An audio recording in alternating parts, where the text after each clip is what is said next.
What's up, everyone? Welcome back. It's Wednesday night. It's Mythic Conversations. I am back from sunny Orlando, Florida. It was like 80 degrees in Orlando while I was there with George and Jim for MegaCon. Got back on Sunday night, and it was like a punch in the gut to walk off that plane and feel the, weather that was in the teens here in Rhode Island. But it's warm here tonight because I have all of you here to hang out with me. And speaking of hanging out with me tonight, we've got a very big topic. There's a ton of stuff going on in the world of Legions. We're going to talk about cosmic character packs. We're going to talk about the recently revealed retailer wave. And if that's not enough, right? That's fresh news. Necronominus is in hand and hitting. I needed to bring someone on that could handle this heavy load, that could put this much information on his broad, muscular shoulders and could bear this burden. Of course, I am talking about none other than Lord Bushotte the Alpha. Steve, thank you so much for being here. No problem, man. Glad to be here. So first things first, a number of people on the afternoon show today and now have been asking why everything's empty around me. The shelves are empty. I am moving some stuff around. So going to be all incomplete for a little while I make some life changes. But before you know it, they'll be all set back up. May not be in these exact spots, but they'll be set up somewhere. Nice. It's an interesting look, bare shelves. It is. It's something. I literally have one figure out only, and it's my gigantic Super 7 Snoopy, because he's white, and I know that if I pack him, he's going to get all scuffed up. So he's the only figure that I actually have out right now. Wow, what a fun time to think of the reset, man. Yeah, it's going to be good. I literally got Necronominus in hand, opened it all up, and then literally packed it all away. Yeah. So, Steven, I said right at the stop, we've got a lot of stuff to talk about tonight. It has been a crazy busy beginning of the year. Quarter one has just been seemingly nonstop.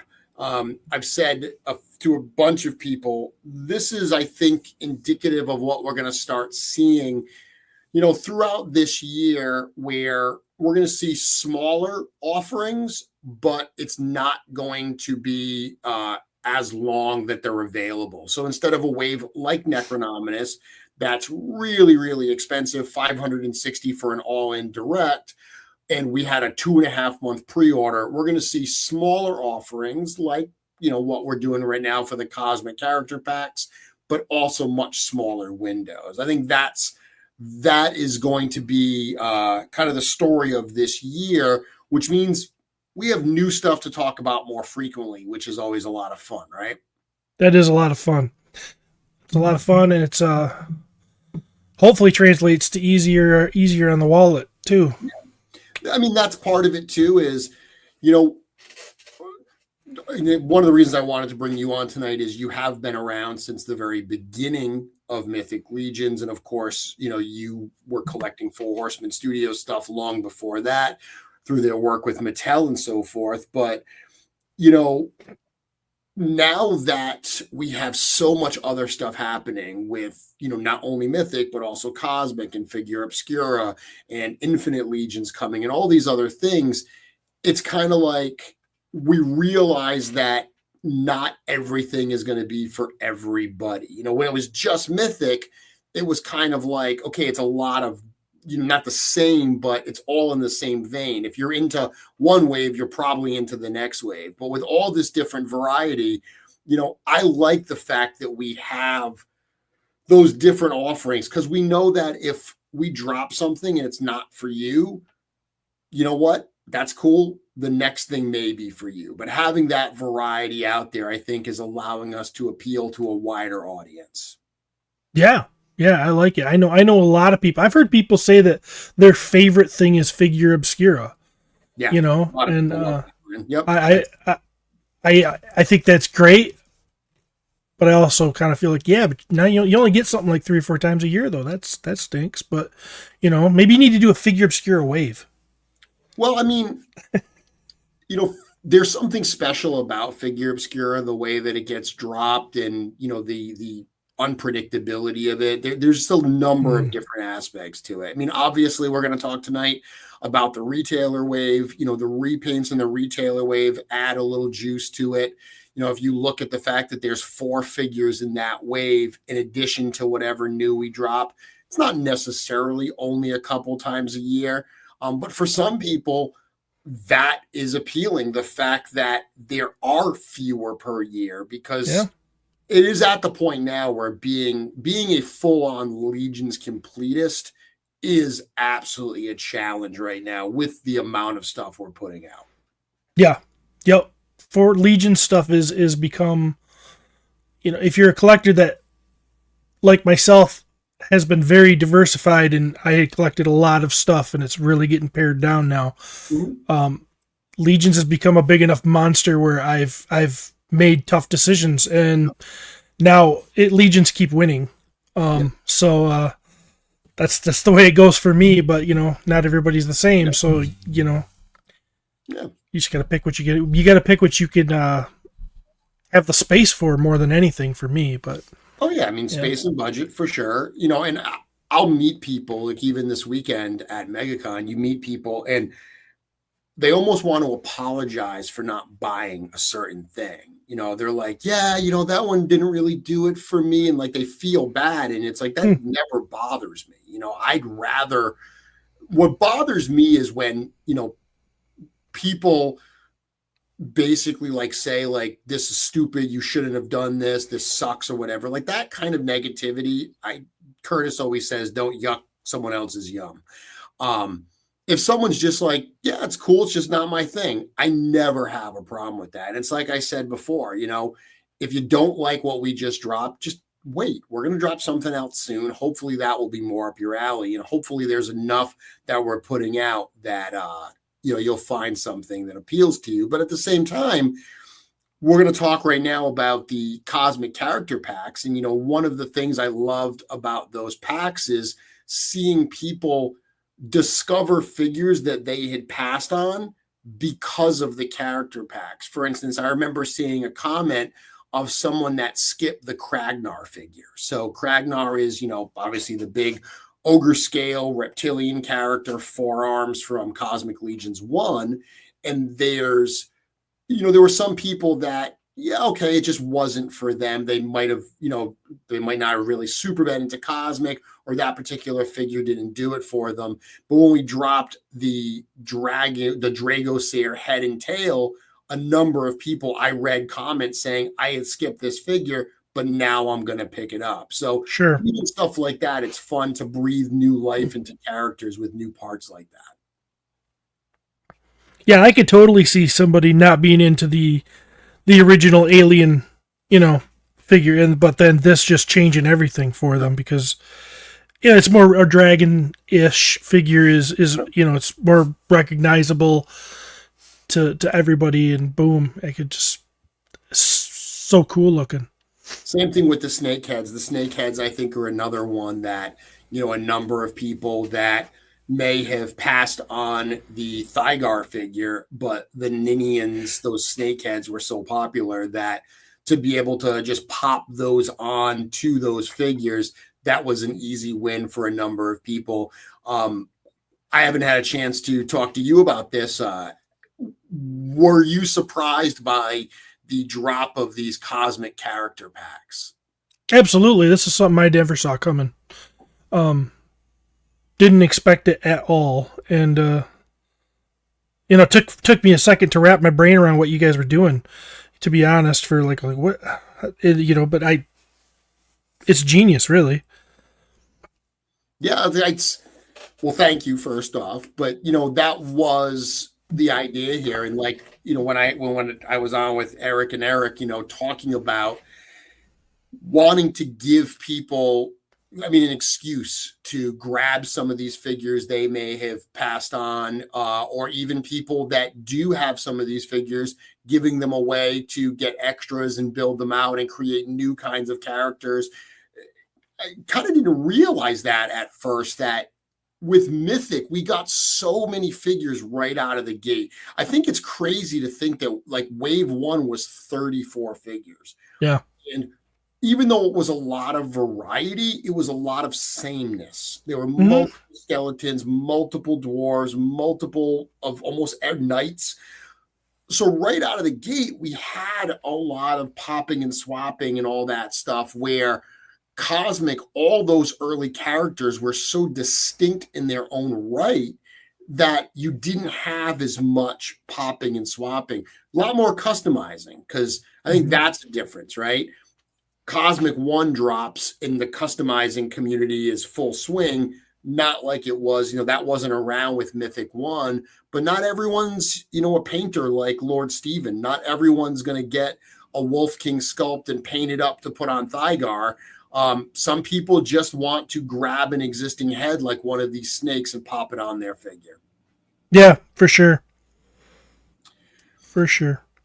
So I bring this up because I wasn't here last week, obviously, when the sale went live. Initial reaction, sales-wise, to this drop has been amazing. Actually, has been much, much better than we expected it would even be, and we were hoping that this would be, embraced. So very, very happy about this. Not only do we have the head packs, we also have the combo packs that come with the figure. As you can see on screen, the Dragosair set with Kragnar is already sold out.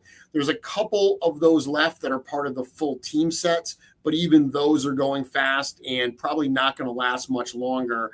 And that's because, those are figures that we had produced previously. That's one of the benefits of this particular wave is this particular offering is we're going to produce these character packs, these head packs to go along with these existing figures. So turnaround time and production time on this should be much, much less than we would see with a normal wave, because the figures themselves are already produced.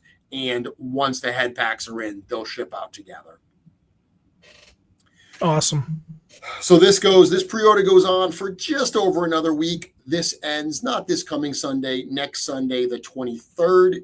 This will go to retailers after Store Horseman, but the prices will be a little bit more. And obviously they won't have these combo packs. So if you do have your eye on these, get over to Store Horseman ASAP.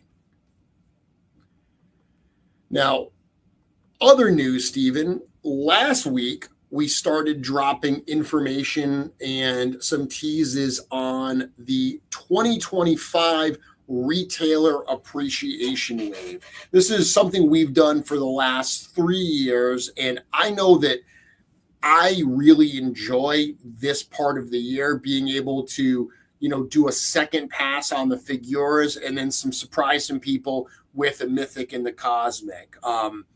Do you pick up the second edition of the figures as well? Not all of them. Okay. I do pick up some of them. I definitely picked up like the second edition of Marley. I got the 2 Red Deaths. I don't think I grabbed another Monkey King. Okay. But yeah, for the most part, it just depends on how much I like the change. Yep. I'm actually, with this new one, I'm struggling with Frankenstein, because I never knew about Yellow Frankenstein. Okay. But then when it came out, I read the book. Yep. And so now that I've read the book, I'm almost more partial to yellow Frankenstein than the green one. Yeah. But the green one really looks cool, and with the other head and everything and the long hair, it's still awesome. So I'll probably get it. The nice thing about it, we'll get to the Frankenstein. Let's go in sequential order. So All right. the first ones that we dropped, now these Anubis and Bastet. This was the first Figure Obscura drop of 2024. It was originally sold as a set. And I've spoken about this before, but the reason we didn't offer them individually was simply because we didn't know how many to order. And we were like, okay, one's going to be more popular than the other. We expected Anubis would be more popular than Bastet, but we didn't know how much more popular. So we were like, no matter what decision we make, it's going to be the wrong one. We're either going to over order on one, under order on the other. We didn't want people to say, oh, Bastet is sold out, so I'm not going to buy Anubis because I can't get the pair, or vice versa. So that's why we decided to offer them as a pair so we could order equal numbers. Now, for the pre-order, the fact that it's through retailers, that goes away. Because they're not made already, they're made to order. It doesn't matter if people order 10 times more Anubis or 10 times more Bastet. We're going to make what people order. So it opens up the ability for us to split them up. I did want to show them here side by side because they were created, both the original versions and the repaints, as a set. So I did want to show them together. I also wanted to point out that this color pattern here, the darker skin, was originally going to be the first version. This is an example. We don't always plan out the first and the second version at the same time. But this year, for all three of the Figure Obscuras, we kind of knew what we were going to do for the second versions. Interestingly, Stephen, you're in the cabal. You got your finger on the pulse. You've probably seen the comments that accuse us of holding off the better versions for the retailer repaint, I assume, correct? Yeah, I've seen that. That is ludicrous. That is an absolutely ludicrous comment. Because let me tell you, for every person that prefers the retailer repaint, there's somebody else that prefers the original. Yeah. What we always do is the original is always the one that we want to do. It is our main look. And the retailer one is always the alternate. Anubis and Bastet was the first time that we ever made a change. And we actually made the change because we really did feel like the regular version had more detailed paint apps on it and that people were going to appreciate that more. And we literally would have, gotten a lot of those, oh, you held off the more detailed versions for later. But then once we painted up the full flesh colors, we knew that was the right choice. We really liked the way that looked. But seeing these characters with the black skin, I like the diversity of the two. These characters are presented in ancient artwork in different ways, in both of those ways. So I really do like the two different options here. Now, Stephen, if I'm not mistaken, the gods of Anubis or the gods of Egypt is your least favorite Figure Obscura releases to date. Is that correct? It is. Yes. And that's you just not into like ancient Egyptian mythology, I assume. I've never really been into Anubis in any form. Like there's been, we've seen over the years, we've seen 3D printed heads of Anubis and stuff. I've never gotten one. I painted one once because someone wanted me to do it for them. Just never been my thing. I think that these are beautiful figures, but if out of all of the Figure Obscuras, this would be, probably my least sought after. Fair enough. There's always got to be a least favorite, right? You can love something, but there's still got to be a least. I'm the exact opposite. Growing up, in like history, I loved ancient Egyptian mythology. I love mythology in general, but I always found the Egyptian mythology in, that pantheon to be very interesting because a lot of the animal heads and so forth. So when Eric decided that he wanted to do these characters, I was absolutely thrilled.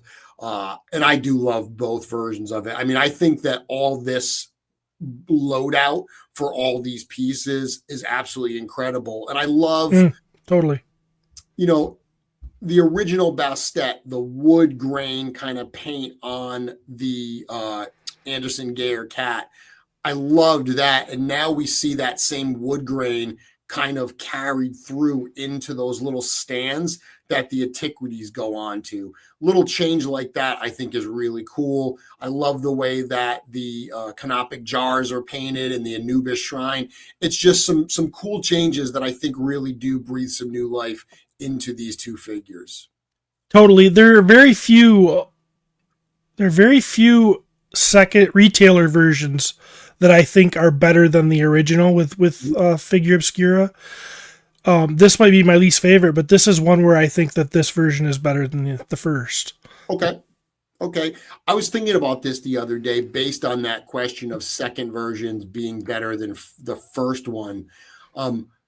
I couldn't think of any second version that I like better than the first. I actually do like the first version on all of them, including Headless Horseman. Headless Horseman is one that a lot of people really like, the glow in the dark version. Yeah. I actually like the first one better. If I could pick only one, I would pick the first one.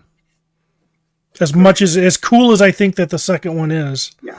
And if somebody said you can only keep one, I would keep the first Headless Horseman.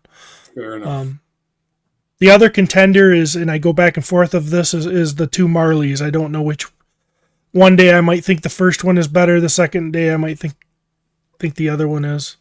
Well, that's why I think that this new Marley is something special, because I love them both, but that second Marley has become something new for me with this.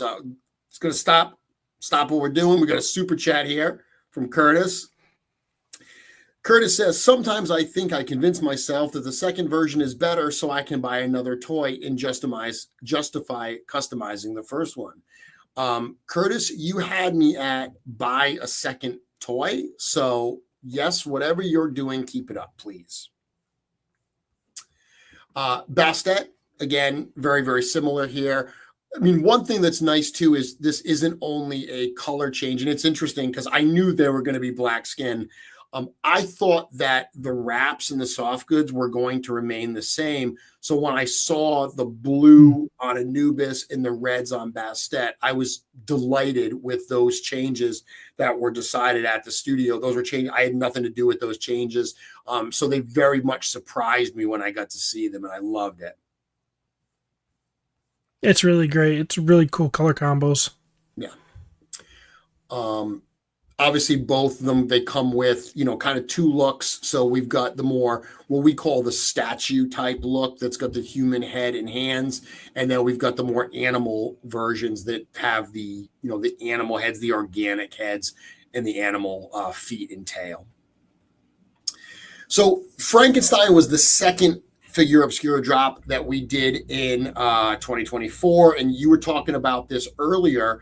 A lot of people were surprised by that yellow Frankenstein. And this is an example of, there was no debate about which one to do first, because Eric, and he talked about this on the show when we dropped it, he very much wanted to do a literature book accurate version of the creature. So the long hair, the yellowish skin, all of that was very, very important. We knew the second version was going to be green. And we did, I know a number of people wanted the black and white version. We did discuss that. We knew Green End was going to be the one that we wanted to do, but we definitely did at least question the black and white version and, how that would look. But I think with so many people knowing the green-skinned Frankenstein's monster, that was the right choice here. Yeah, I think it's a no-brainer to do green. Anything else would have been, everybody would have been saying what they wanted a green if you'd have done anything else, in my opinion. Yeah. So, and it's really cool. I like the different colors on the tables and the, his bed or whatever you want to call that. They have an even almost grittier look in person, I feel. So Cameron painted this one, and it's got a real almost like steampunk type vibe Yeah. to a lot of the lab equipment. I remember when I saw it, I was really surprised by the new tones on that. I also love the fact that you can mix and match these. The fact that you can, if you prefer this style for the Dio elements, but you like the yellow, you could absolutely combine those two together. Yeah. And it's set, with all this equipment and stuff that, great for other dios, just cool stuff to have. Yep. I think that I'm a huge Christmas guy, but I really, really love the Halloween one. Not that we're always going to get a Halloween one. I hope we do, because I really enjoy it. But I tend to feel like I learn something most of the time with the Halloween one. Because like I said, I wasn't aware of the yellow version of Frankenstein. I wasn't aware of what Red Death was. I definitely knew Sleepy Hollow, but anyways, yeah. You didn't know Red Death? You didn't know that Edgar Allan Poe story? No, was totally unfamiliar with that. Interesting. That release made me realize that Edgar Allan Poe is not taught really outside of the United States. When I was talking to our friends from, Euro Legions and so forth, I guess because Edgar Allan Poe has a connection to Providence and Rhode Island, it's like we start reading that in junior high school. It's a big part of our English curriculum. So I was always very familiar with that. Well, Sleepy Hollow isn't really something outside of here either, as far as what I can tell. Emil and Tomas had no idea what that was. They didn't even know Headless Horseman, because at least Headless Horseman has bled over in, there's Sleepy Hollow Johnny Depp movie. Obviously there's the Disney cartoon and everything. Yeah. I feel like Headless Horseman, even the iconic image of the Headless Horseman, I feel like that has permeated out there beyond just the original Washington Irving novel. You're probably right. They probably were familiar with the Headless Horseman, but had no idea what the story was behind it or anything, because we watched the cartoon at my house. Yep. So someone was asking earlier whether or not, they said, I thought that the green on Frankenstein was copyrighted. And actually, Curtis has a wonderful answer where he pointed out that it's not copyrighted by itself, that there are certain criteria. There's like 5 different criteria that make up the Universal Monsters version of Frankenstein's creature. You have to avoid a combination of those. So like I can tell you, for instance, that one of them is the bolts in the neck. There are no bolts in this character's neck. One of them is the big flat top here. This character does not have the flat top here. So that's one of the things that when you cannot do the Universal Studios Frankenstein, but it doesn't mean that you can't make them green. That's just one of the thing. It has to be a combination of them for you to really start to tread on dangerous grounds. Interesting.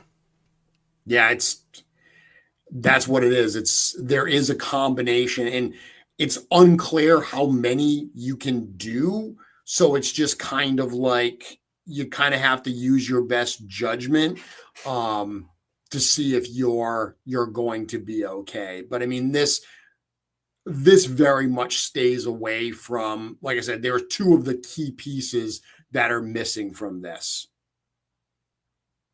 Awesome.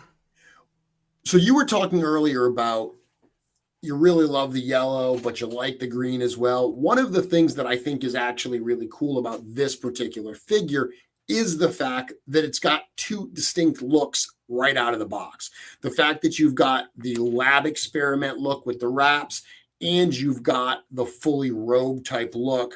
To me, this is a perfect excuse to get one of each color and choose like a display option for either one of them. Very much so. Very much so. How do you have your original, the yellow version of the creature? How do you have that right now, like displayed?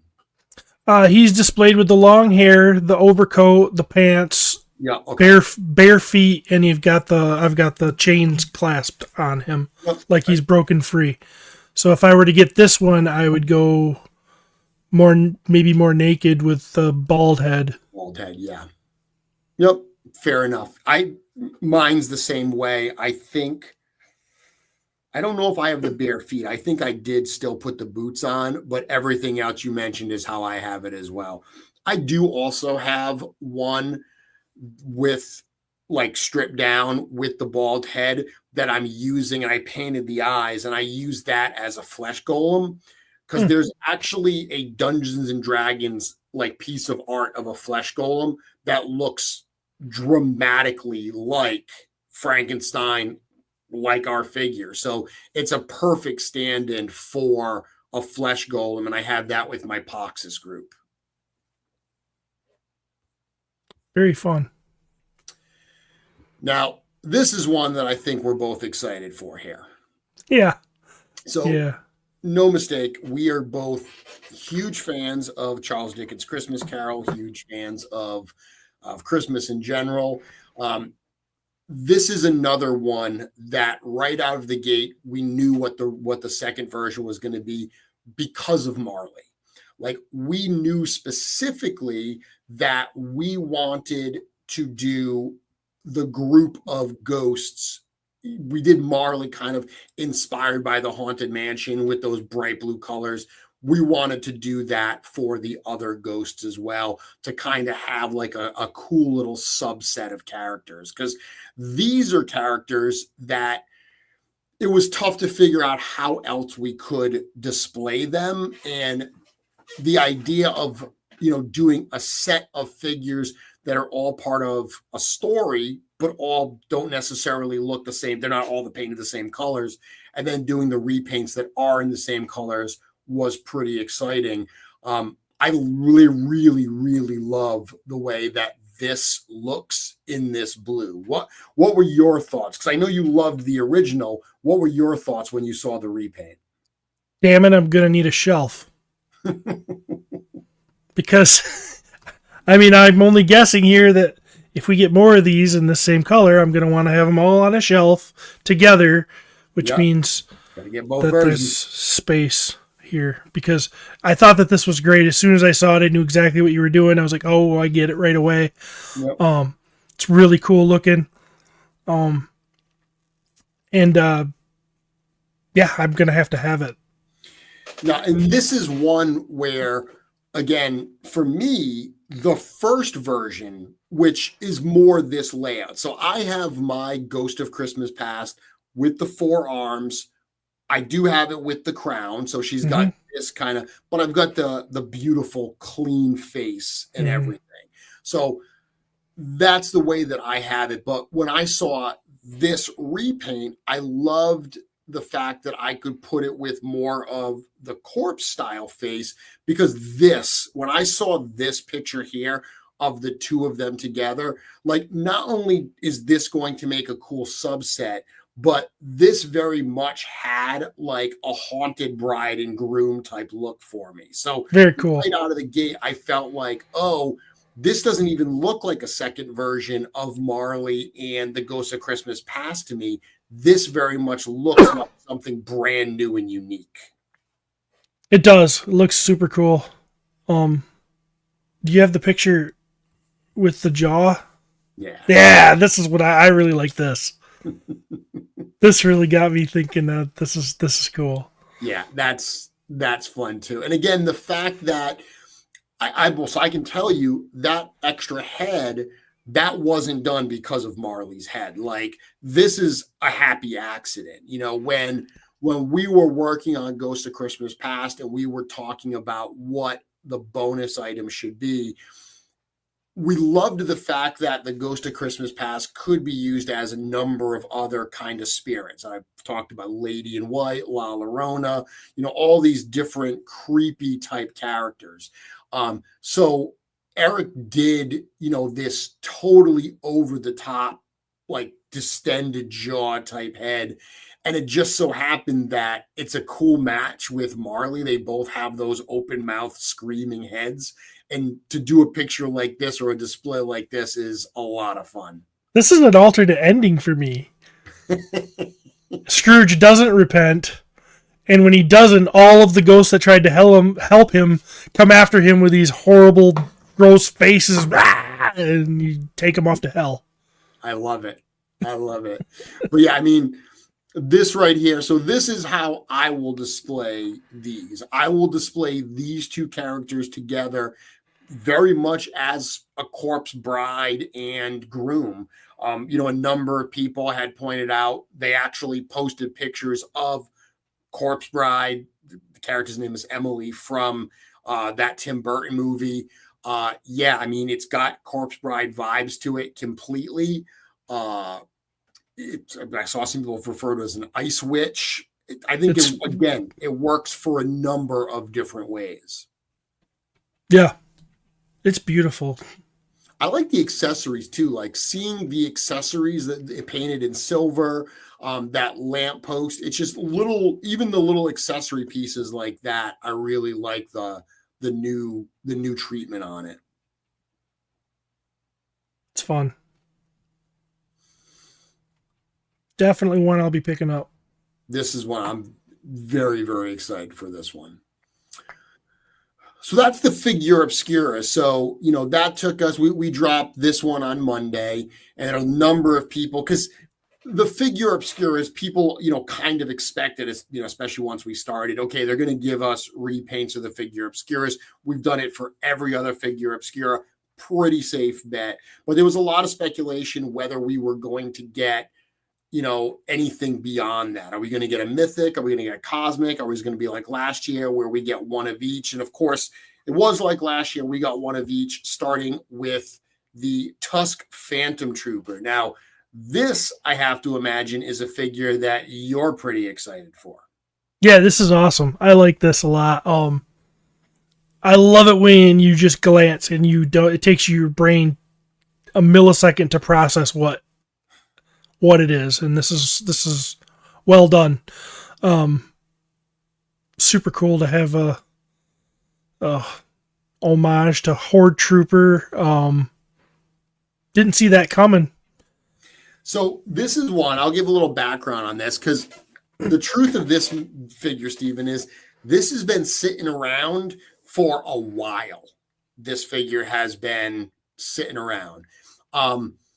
So originally, this was inspired in part by a custom that we saw at Legions Con 2 years ago.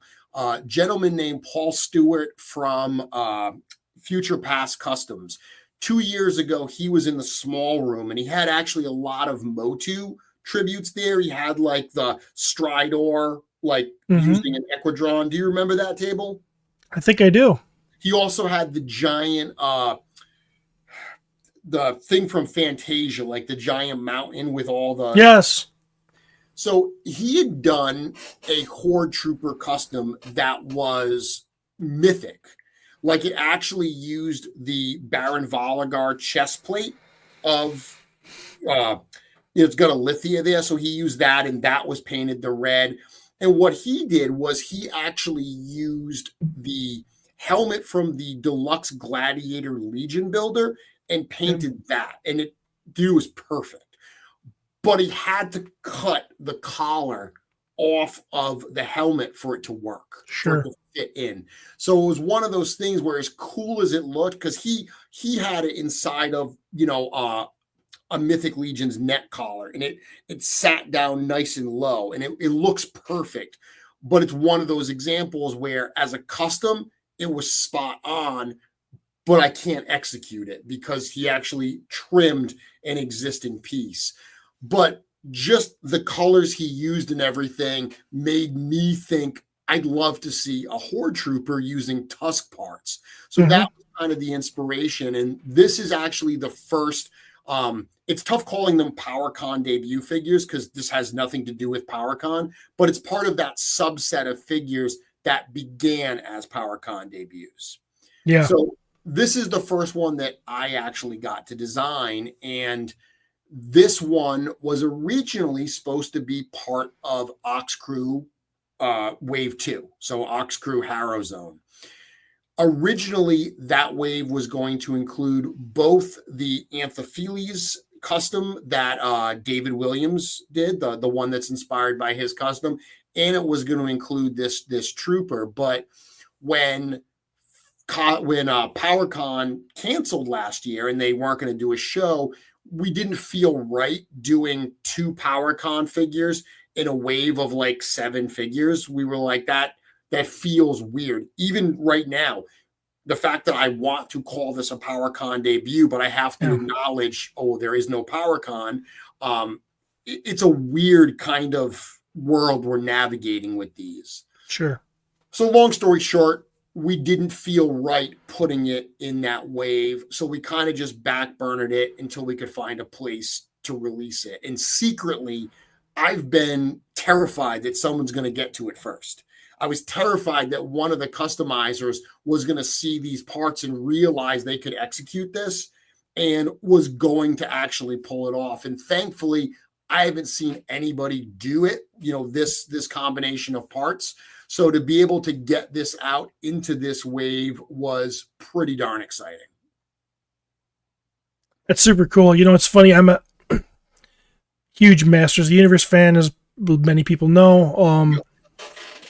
I do some painting and some customizing, and I don't really do any Masters customs because you guys do the legit ones or the, production ones, and I don't want to make one and then your guys' come out. I'm just not motivated to do it.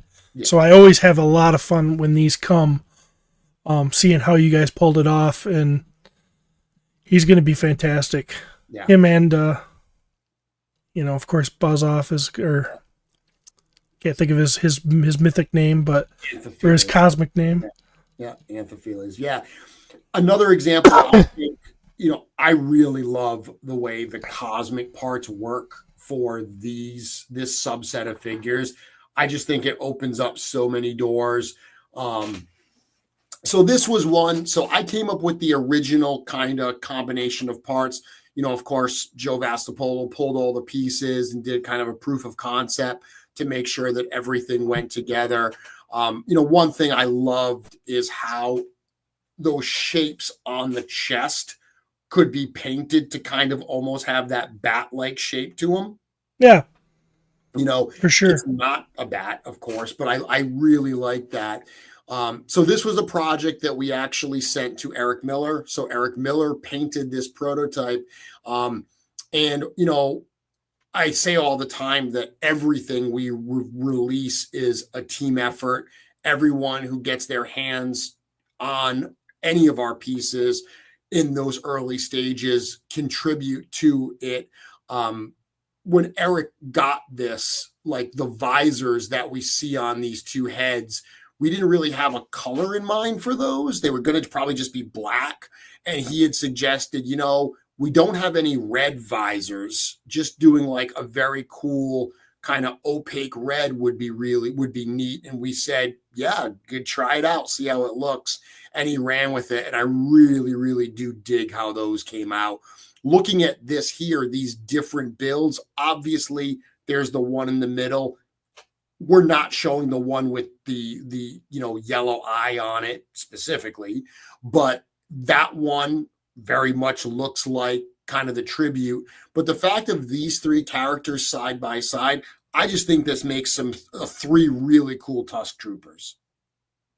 It does. It's awesome. I mean, if you don't care about Masters of the Universe at all, it's still a badass figure. Yeah. Now, did you happen to read the bio for these characters? I did not. So I will read the bio because there's something about it that I think is fairly amusing.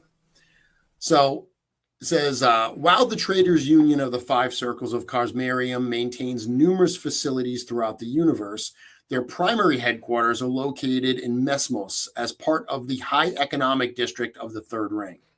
Discreetly providing security to the vast complex that is the center of the Union's strength are the soldiers known as the Tusk Phantom Troopers.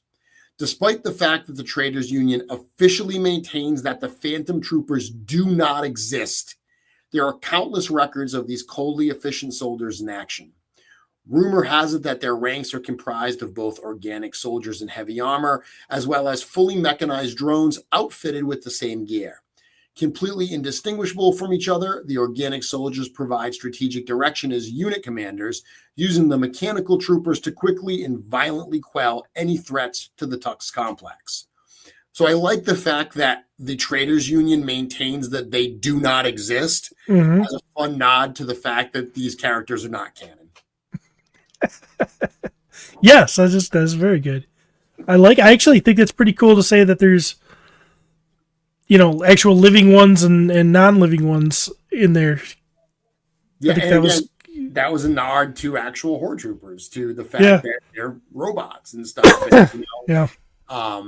I like the fact that this idea of you can't tell which ones are drones and which ones are actually organic troopers in armor. I thought that was a fun combination for these characters.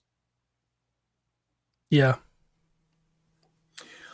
So one thing I should point out is, because some people did ask, at Toylanta at the end of March, there's going to be like the PowerCon power-up. Some people have said, are you going to have these at that show? Are you going to have the Anthopheles? The answer to both is no. I've said this before, but we didn't find out about this PowerCon addition to Toylanta until very shortly before everyone else found out. Certainly not enough time for us to do anything special for the show. We're doing, we did the ATL 25 figure for Toylanta, but there's going to be no cosmic aspect there. Additionally, everything we're talking about tonight in this wave, Stephen, these are only going to be available through retailers. So these are not figures that we are going to have at shows. These are not figures we're going to have on Store Horseman. If you want these, you've got to get it from one of our retailers, which for you, Stephen, means apparently you're going to have to talk to Travis. Unfortunately. Yes, it's... yeah. For him to order these, he might force you to come to one of his parties. He might force. Well, it's getting me to stay late is the thing. I come, but I have a hard 8:00 exit. As one should. So that'll be the trick. He'll probably make me stay till 8:30 or something. So last figure in the wave was revealed today, and probably not a huge surprise. It was a mythic figure. So we did a cosmic figure, we did a mythic figure. And this figure was actually the final one that we designed for this particular wave. And, we had a couple other ideas of what we could do for mythic in this wave. And then seeing how popular the Ninian infantry figure was at Legions Con and how quickly it sold at Store Horseman really kind of gave us the green light, no pun intended, to add another one of these characters to the wave. So, Stephen, I have to imagine that you picked up a Ninian figure at Legions Con. Is that correct? Couple of them, yeah. Is it? What were your thoughts on that figure? Is that one that you were impressed with? Oh, the Ninian is great. I had a ball with that. That was that's one of the coolest things of the last couple Legions cons is getting that valiant trooper or valiant soldier out there that we didn't know was coming, and then this year it was obviously the Ninian. He's a very fun figure. I love they're right in my shelves. I came home and put them in there. Plays you could outfit them different so they look a little different from each other. Awesome figure, and I really, really like this. And I would suggest that that's actually a pretty telling statement coming from you, because for the most part, the anthropomorphic characters are not amongst your favorites. Not usually. I don't. The cats are not some of my favorites. Yeah, you'd be definitely correct, but snakes are, I don't know if it's because of He-Man and Snake Men, but that's true. Yeah, it makes a little bit more sense to me, I guess. And I did see some people asking if this was a Snake Man tribute, a Cobra Khan tribute. No, this is not a tribute at all. This is a canon character. This is a character whose story is 100% part of Legions. But I can see how people, again, who like that connection would connect those there. So the kind of the behind the scenes on this figure, again, like so much at Four Horsemen Studios is a team effort.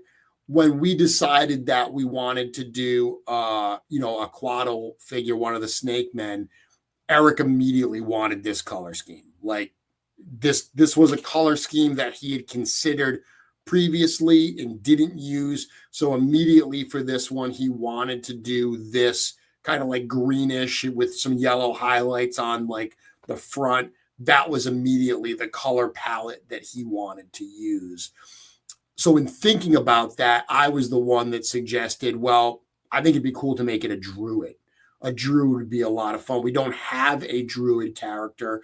So a character that was kind of, in the woodlands, because this character's story, he falls between our, the story arc, Rise of the Dark 4 that we've, just been living through and what's to come. This is a character that provides a bit of a bridge between those two.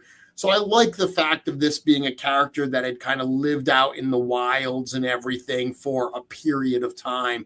And Druid just seemed to make a lot of sense. And planning out his accessories, we have that snake spell and then we have that bird. We wanted to give him, because druids typically are very, attuned to animals. They can change their shape into animals a lot of times. So I'm talking in like D&D terms. So we like the idea of animal companions, and the idea to create them and make them like magically summoned, almost like spells, seem to be interesting. Cameron's the one that painted this, and he's the one that chose the colors for those spells. I never would have suggested orange, and the minute I saw it, I was like, what a genius choice. That looks so good. Yeah, it does. It's super cool. Is this soft goods new, or is that coming from something else? The soft goods are new. Okay, I thought so. The skirt, I don't know if the skirt is the same one as Demistros. I know the cloak was newly done because we tried Zende's cloak and the hood wasn't big enough. So we went to CJ and had him do a new cloak for us. Joe Vassapol's in the chat. Joe actually, so originally this figure was supposed to come with just the kind of wooden Santa hook for the top. And then Joe, as he was pulling the parts, really liked the way the Krotos staff looked. So that got thrown in there, courtesy of Joe. A lot of the extras you see in these things are courtesy of Joe. We owe him a lot. But Joe is in the chat answering a question saying that the green colors do not match the Thraxians. So they are two different color greens. And again, this was painted not to be, you can just pop and swap it with Thraxians. It very much was painted based on that certain snake that we were trying to match.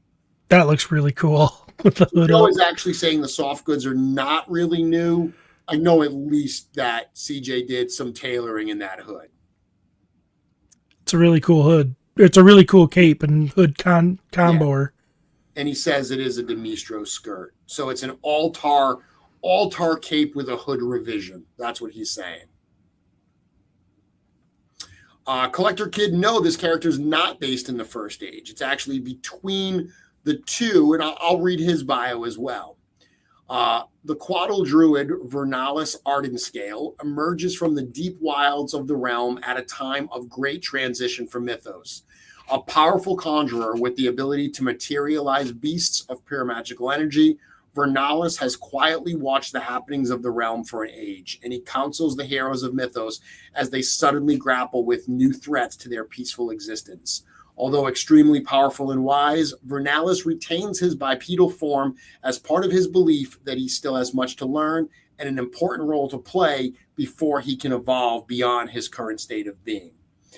So we had to explain, because we established in the Reign of the Beasts wave that models, once they get more powerful and older and more, learned, they shed their legs in favor of the tails. The fact that we made this character bipedal, but we wanted him to be wise and ancient and powerful, we basically had to write in the fact that he retains this form by choice. I want to see that process. You want to see them shed their legs? Yeah, do their legs fall off and then they crawl around on their arms till their tail grows out, or how's this work? I need to know. Well, they already have a tail, so I think the legs start to wither. And the tail starts to grow? The tail starts to grow, the legs start to wither. So there's probably a weird point where the tail's gotten really big and the legs are just these little kind of like nubbies. So I need to make a custom with goblin legs on them and like a big thick tail. A little nubby, like, yeah, like this in between. It's the awkward stage. You're getting more powerful, but you have to look ridiculous for a while.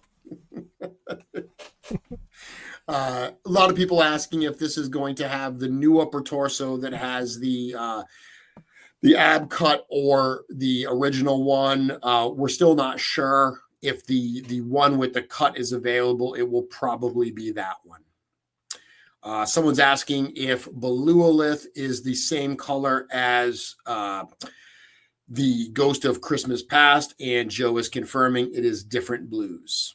It didn't look like it. I thought that was the case.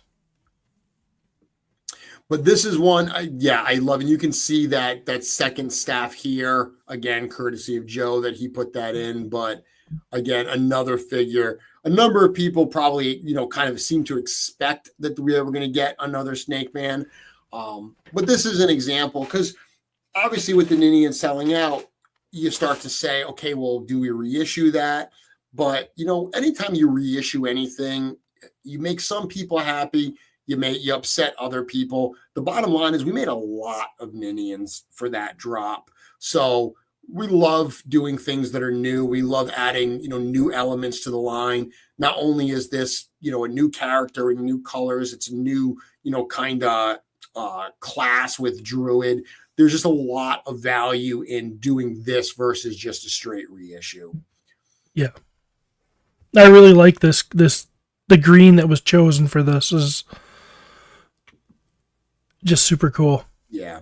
And Nate keys me up right here. And he said, love Trevor's shot in the woods with this guy. And, I have that photo right here. Yeah, I absolutely love this photo. Really captures for me the essence of this character. I read the bio and it says that he emerges at a time of, great transition for Mythos, but I didn't state what era it is. I can confirm this is modern era. So this is a character, while the Quaddle have supposedly died off, at least that's what we thought.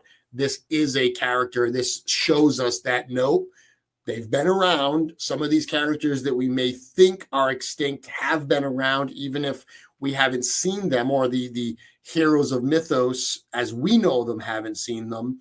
But this is a character that is going to help us bridge, that end of the Dark 4 storyline and what happens after and what's going to come next. And we teased a little bit about what's coming next in some of the stuff we read at G-Con with the dragon Beathir. So this is a character that's playing into, that next part of the story.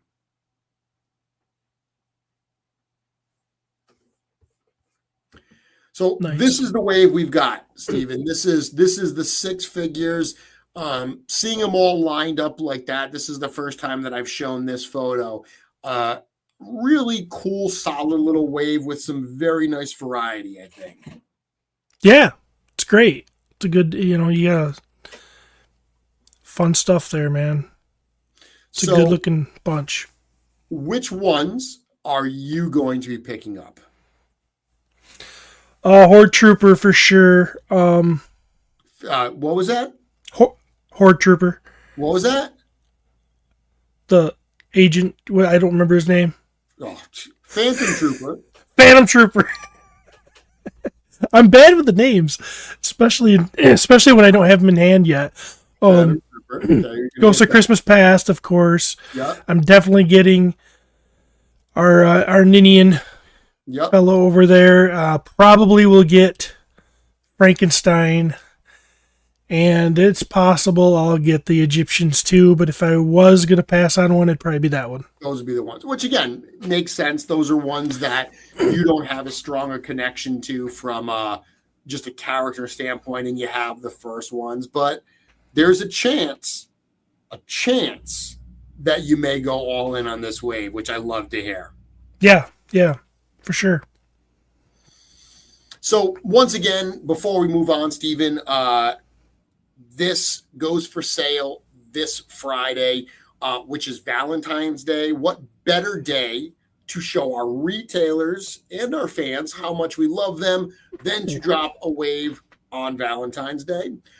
One of the things to remember, as we kind of plan out all these sales, right? We've got, we had the in-stock sale, and then we had the book in the night, and now we've got the character pack. We've got this drop. The dragon is coming next month. That's a lot to absorb, and we realize that, and that's why, the book in the night were a very small offer. The head packs are cosmic focused, which we know is not everyone's collecting cosmic yet. Again, another small offering. With this particular offering, one of the things that's nice is a lot of retailers, most retailers, either don't charge a deposit up front to place a pre-order, or they charge a minimal deposit to secure your order. So the thought process here is trying to find a place, because that's one of the biggest challenges we have, Stephen, is finding room on the calendar for all the stuff we want to do, especially now that we're doing these other waves.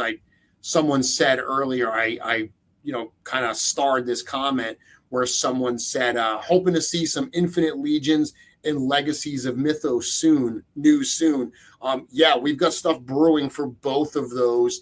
It's hard to find a place for everything. So the nice thing with this wave is hopefully you can get a pre-order in with your preferred retailer without having to dig too deep into that wallet that may be depleted from some of these other sales that are happening. Yeah. That being said, retailers do have to place their orders by mid-May. So my suggestion to everybody is retailers order based on the pre-orders they receive. If you say, I'll just wait and pick it up once they arrive, you make it so they don't order enough. They don't order what they're supposed to get. We saw that with a number of retailers who sold out of certain retailer wave stuff this year very, very quickly. So my suggestion to you is, if you want these figures, find your favorite retailer. If you go to sourcehorseman.com/retailers, find your preferred retailer, get your pre-order in, whether you do it this Friday or whether you do it, by the start of May, get those pre-orders in so retailers can place those orders properly. Yeah. For right, sure. Steven? Yeah. I'm going to check the chat real quick, see what everyone's talking about. I need to know the price of the dragon. So we are ironing that out. We pretty much have a price. We're just waiting to make that announcement to make sure that everything lines up. Chris is actually headed over to China on Saturday, so he's going to get a couple final pieces of information that we need, but we are gearing up to make that announcement very, very soon. Speaking of soon, Stephen, the Necronominus wave is shipping now, and those who, people who ordered their all-ins, those all-ins have gone out, are in many people's hands already.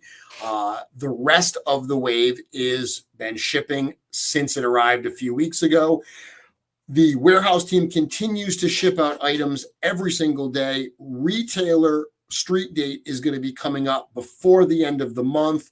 Lots of stuff is hitting for that wave. I know you and the podcast crew opened up an all-in recently. I got to kind of watch you guys open it, and you seemed almost giddy opening those toys. So I'd love to spend the rest of the show just kind of talking a little bit about some of your first impressions of the Necronominus wave. Sure, man. This wave was it felt special. Most fun I've had opening up a new batch of toys in a while, I'll say. Now it doesn't hurt that Gideon is one of my most anticipated figures. Gideon 2.0 was one of my, I've been waiting on that one ever since I seen it. Anytime you mention Necronominus, you'd think of the skeleton, but I always thought of Gideon because I just thought he was so cool.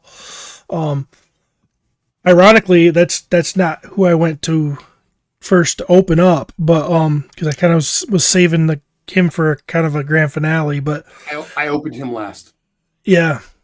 So it felt it felt like you went from a Corvette to a Ferrari. The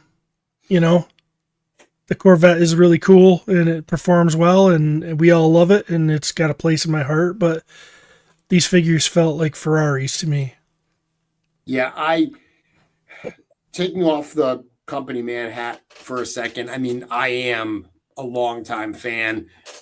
Both you and I were here from the first Kickstarter. We opened up Advent of Decay, and for those who were not part of those Kickstarters, it's hard to explain what that felt like. Like, obviously, the first wave was so groundbreaking because it was the first wave. This was the first time we had any of these figures in hand. Everything was brand new. And then Advent of Decay, there was so much new in that as well with the 2.0 bodies. And it was a 40-something figure wave. So it was just like a shock and awe type experience getting that. Not taking anything away from any waves that have come since then, but I have not been able to recapture that type of like energy in opening up a new wave. And I got it with Necronominus. Like opening up these figures, everything felt so new. I was genuinely worried that the early release of the Valiant Knight in the Skeleton Legion builder would take some of the wind out of the sails of this new wave. Not at all. Like there was so much new in this wave that it just absolutely blew me away. And as I thought about it, I came to a realization. It is now, February 2025. This wave was originally solicited in November 2022, which means that Eric was working on this stuff in like summer 2022. So Eric first started working on this, like these improvements to the figures that he was making almost 3 years ago. So everything that we've seen since then, the Poxus wave, when that came in, as impressive as that was, the Poxus wave still used a lot of the old type of stuff. It was getting closer to where we are with Necro, but it wasn't all the way. It gets me really excited for what these next handful of waves are going to bring, because the type of newness that we got in Necro, I feel like that permeates Rising Suns, that permeates Reign of the Beasts. I feel like we are in for just a wild ride as these new major waves start arriving and we really start to see the stuff that Eric has worked on for the last, 3-4 years at that point of improving this line. Yeah, it's very much like when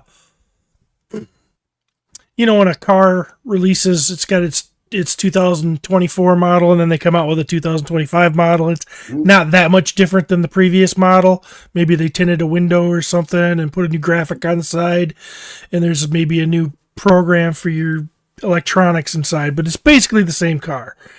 Yep. You're still excited for it. It's still cool, and that's what I feel like a lot of the waves are.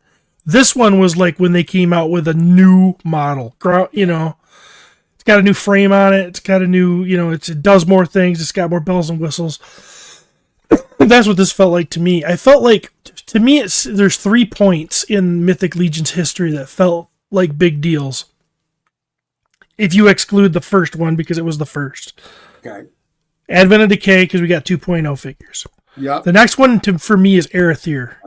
Yep. I felt like Arethyr was a big step up. It was like, okay, they just changed the game. Yep. The third is Necronominus. Yep. Agreed. And, and there's been some great stuff in between all of that. Yep. Standout, awesome figures. But, new model year.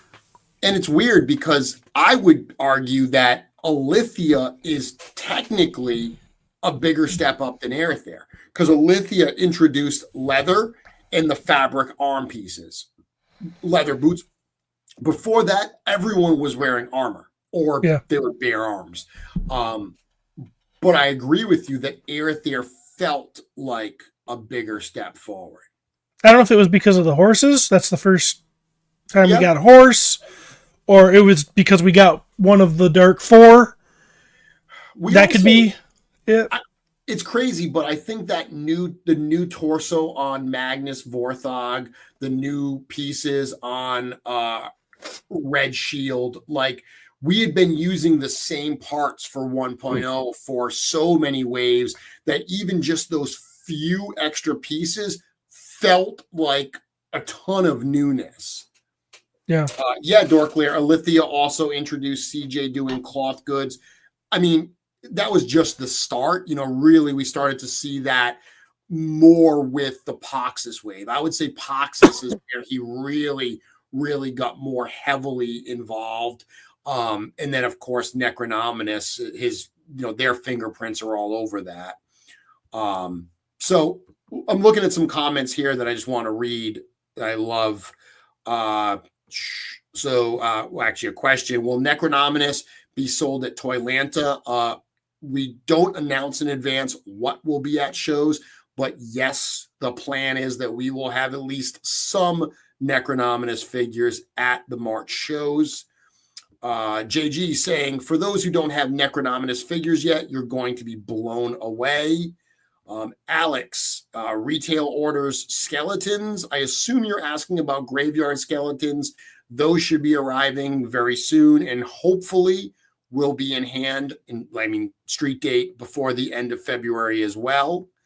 Joe Vassapolo commenting, we were talking about step forward, articulation upgrades, soft good upgrades, brand new killer sculpts. It's all skiller. It's all killer.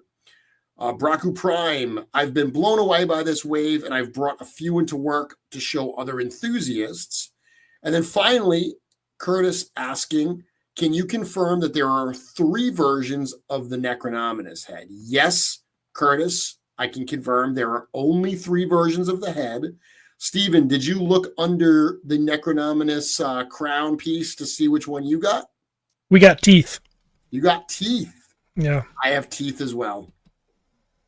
So yep, that's the one I have. So someone was asking earlier if I would talk about those. I'm not going to talk about the intention with those yet. That feels like a conversation I want to have with Eric Treadaway. So we're going to hold off that. But I will tell you that there are only 3. Hoth the Basher saying, will standard figures be $50 at Toylanta? So standard figures for Necronominus will be $50 at Toylanta. Some of the older figures, especially some of the ones that are exclusive to Store Horsemen, those won't be $50. Some of those will retain the $40, but these newer things going forward will be at those retailer prices. So any of those Necronominus figures will mirror what the retailers are charging. Ooh, very good. So, Stephen, back to the wave. Who was your biggest surprise? Aldrich. That's one of mine as well. He was my least anticipated figure in the wave. And again, not taking anything away from him, but there's got to be a least. He was the one that in hand really, really surprised me. Yep. I got him out, and he was the first one I picked because I'm a type of guy, when I eat my Lucky Charms, I eat all the cereal out of it, and then leave it. The end is just Yep. the marshmallows. Yep. So when I grabbed my figure to open, because I did, as Jeremy said earlier, I did this with Travis and his son Kane. We all just kind of grabbed figures and dug in.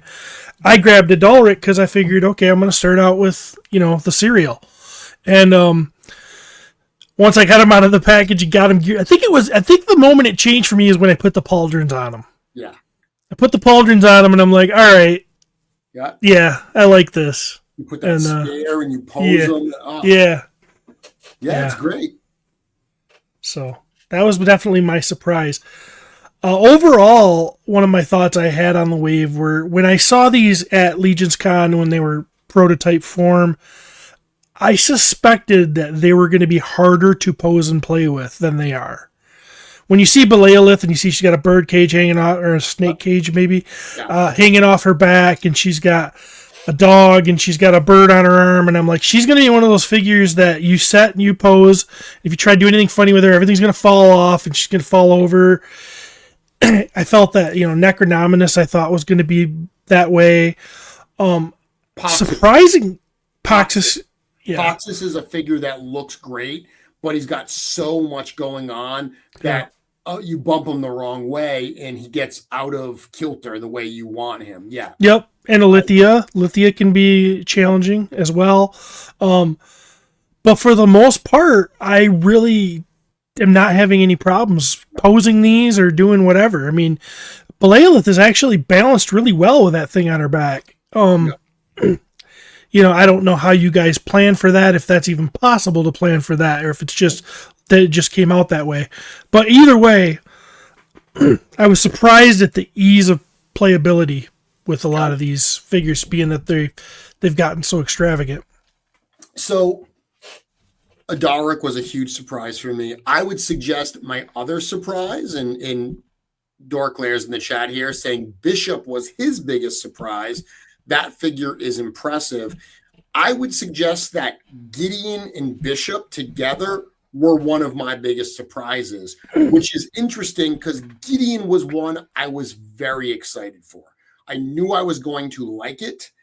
I knew I was going to love it, but I loved it even more. Like, to have really high expectations and then exceed those expectations that's a challenge to do.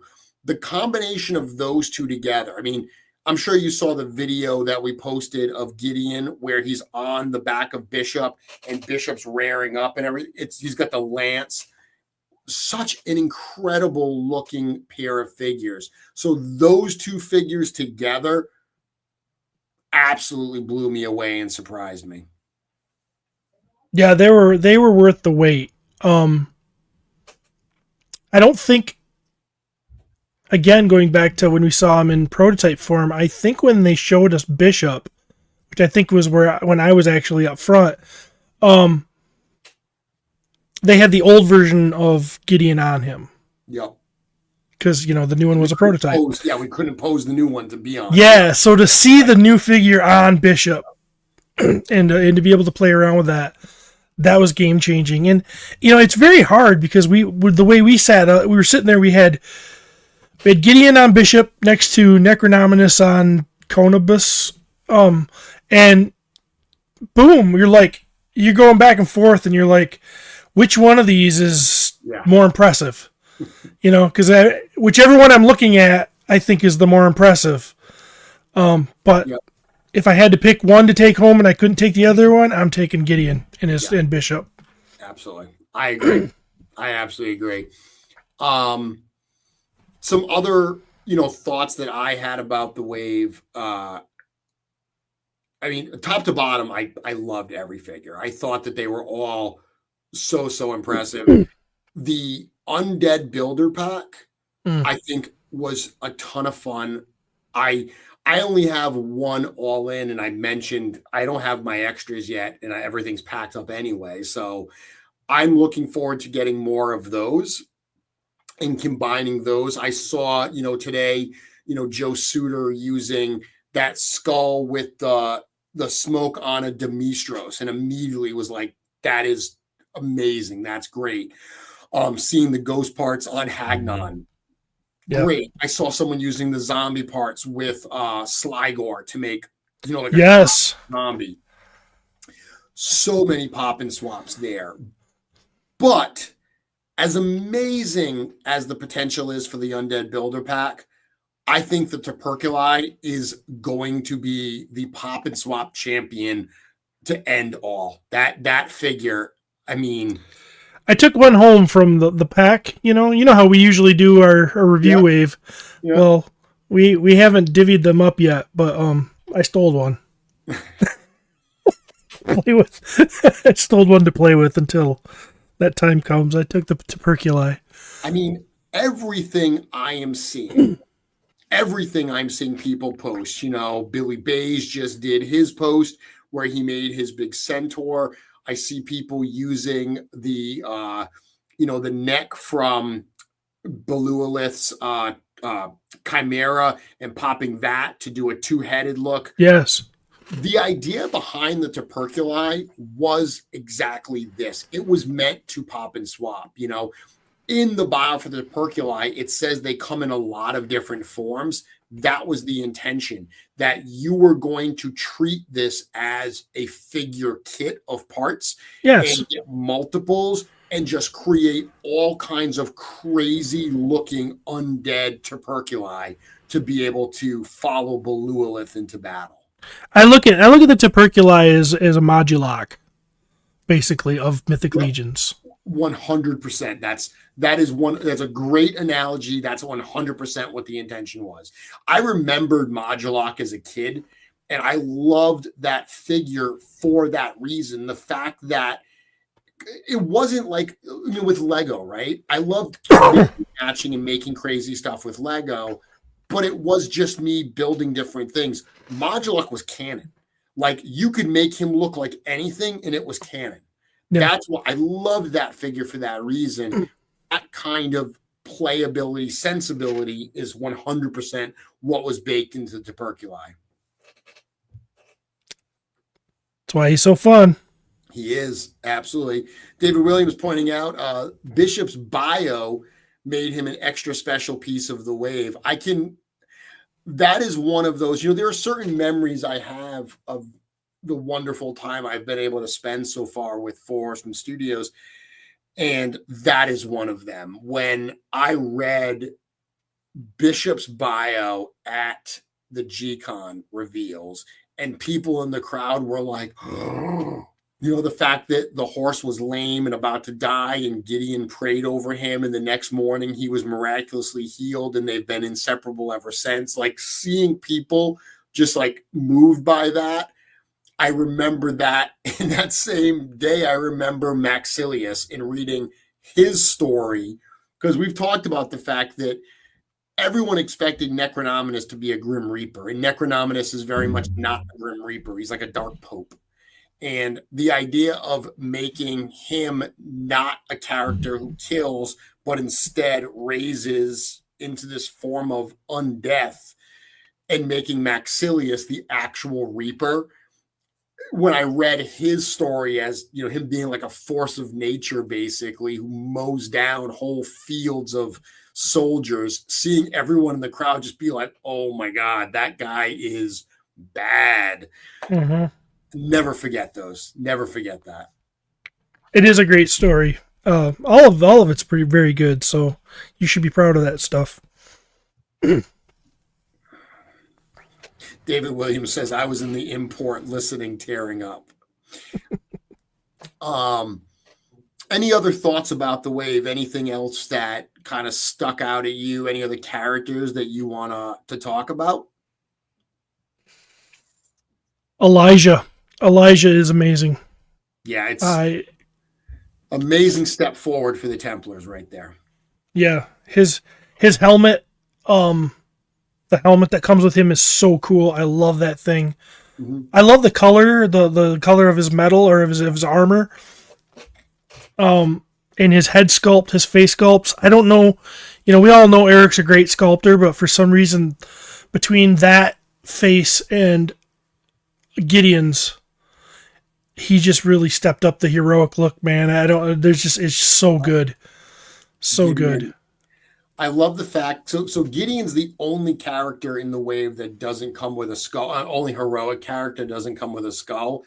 Yeah. And I think it was Dorklair that pointed out that if you put a skull on it, it immediately starts growing a mustache. It should. It should. I thought that was a funny comment. Yeah. So I love Elijah.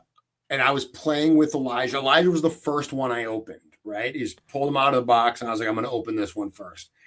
Amazing figure. And as awesome as it is, what I couldn't stop thinking about as I played with that figure.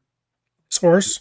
This is not the best Templar we have coming out. Because I think Sir Enoch is a better overall figure.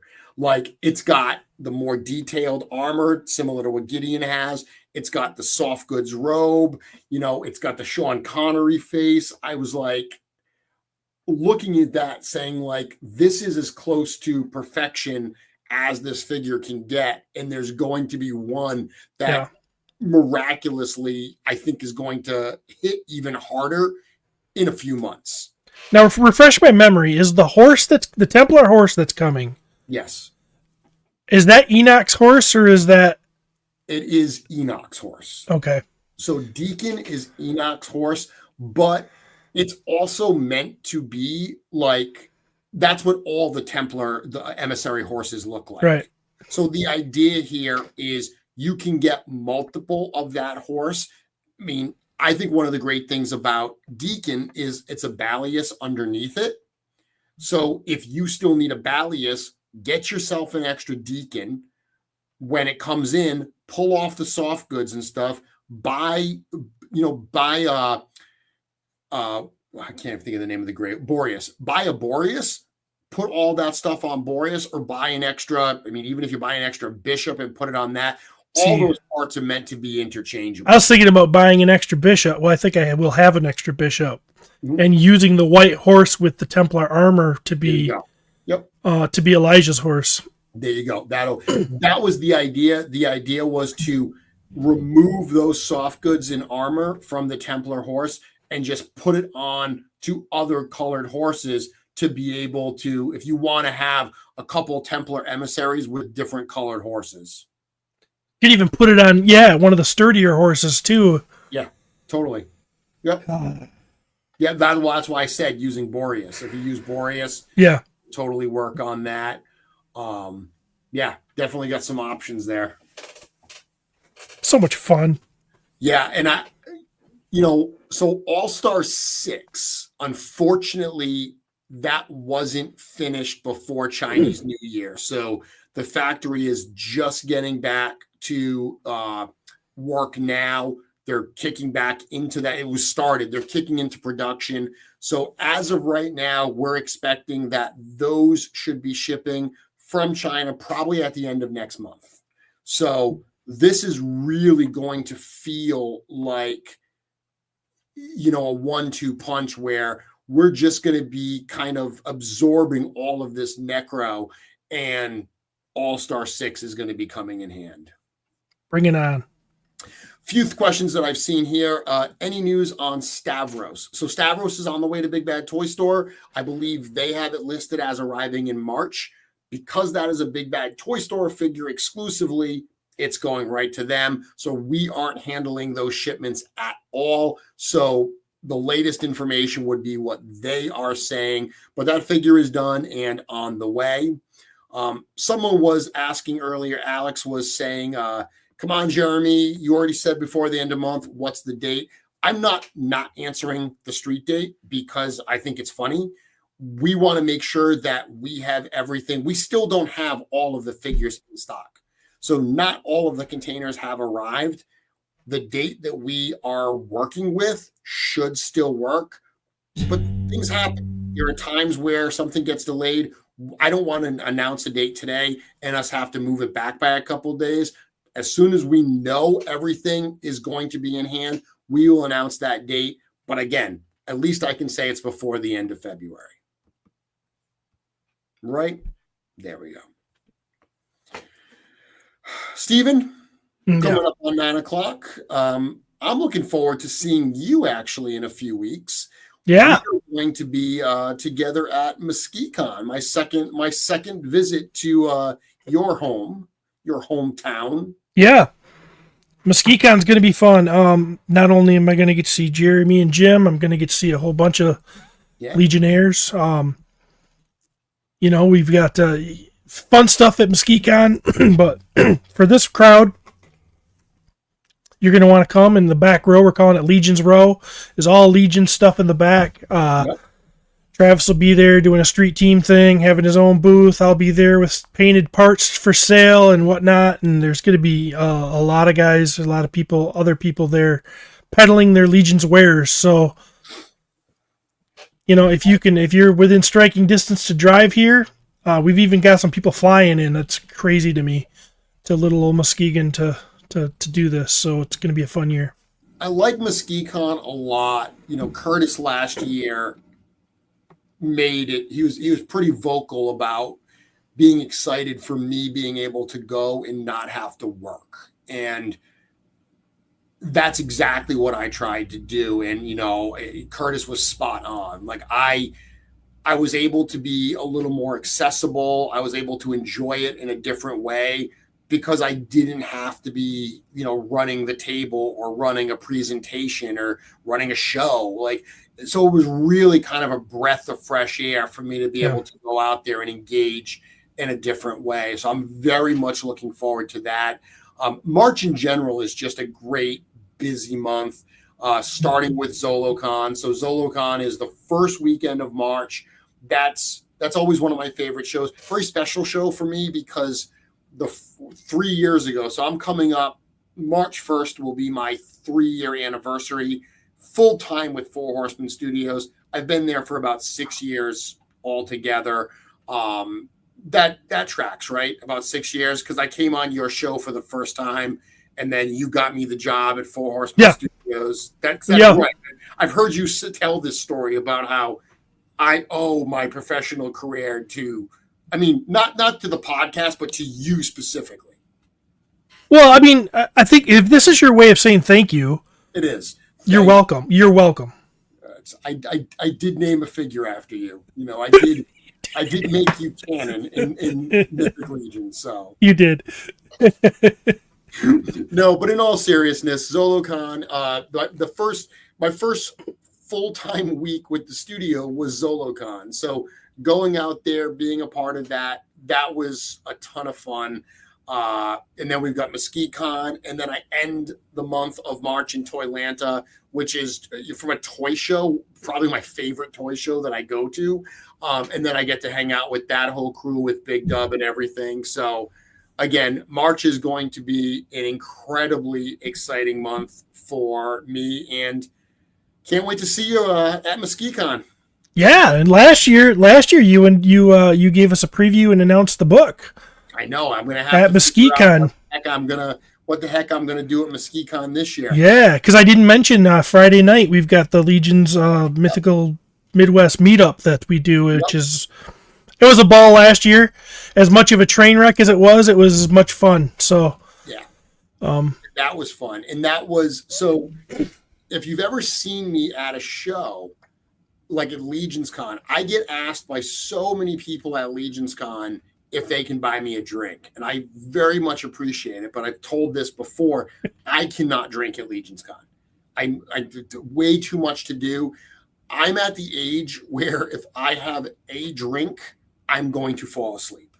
Like it puts me right out. And that's saying something because I'm usually in bed around 8:30-ish anyway. So add a beer to the mix. Notice I didn't even say alcohol. I said a beer, as in a single beer, and I'm out. So I never drink when I'm like at Legion's Con. But at MesquiCon, because, the party was on the side of the hotel, and I didn't have to work. I actually was able to cut loose a little bit. I think I might have had 3 beers last year. We're going to have 4 this year. Unprecedented. 4 this year. Curtis saying, speaking of MesquiteCon, Pete is on Shooting the Shelf this Sunday. So that's a big announcement. Pete McCarthy going to be on Shooting the Shelf. Make sure you tune in for that. Yep. Have you been on Shooting the Shelf, Stephen? I have. I think I. Yeah. I launched their career too. Yeah, it's as you have for many. I mean, really, you are a trailblazer, and so I'm a giving lord. You are. Yeah. You are. Yeah. Stephen, thank you so much for joining me. I will be back. Before I say I'll be back next week, let me just make sure. Yes, I will be back next week. I don't have anything on the calendar, so I will be back next week. We will be talking about a whole bunch of cool stuff. Before then, though, remember this Friday, the Four Horsemen 2025 Retailer Appreciation Wave, that goes up for pre-order through all of our approved retailers. If you go to sourcehorseman.com/retailers, you can get a list of where those retailers are. If you want to know more about the events that Stephen and I were talking about, you want to come out and see Four Horsemen Studios, you can get that at sourcehorseman.com/events. Thank you all very much, everybody. I will be back next week. See you then.